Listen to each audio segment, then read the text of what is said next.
యూనిటీగా ఉంటాం, యూనిటీగా ఎలా పడుతుంది అదే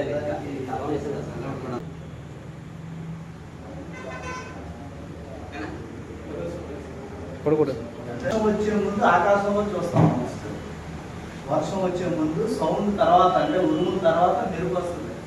అంటే ఆంధ్రప్రదేశ్లో ఉన్నటువంటి పోలీస్ గ్రేహాన్స్ దళం ఆ మెరుపును కూడా ఈ చేతుల్లో బంధిస్తారనేటువంటి నినాదంతో మన ఆంధ్రప్రదేశ్లో ఉన్నటువంటి నెక్సల్స్ని అందరం కూడా లేకుండా చేశారు. అంటే లేకుండా చిన్న చిన్నగా ఉండాలి, కంట్రోల్ చేయగలిగేది అన్నమాట. సో అలాగే మీరు అందరూ కూడా పనిచేయాలి.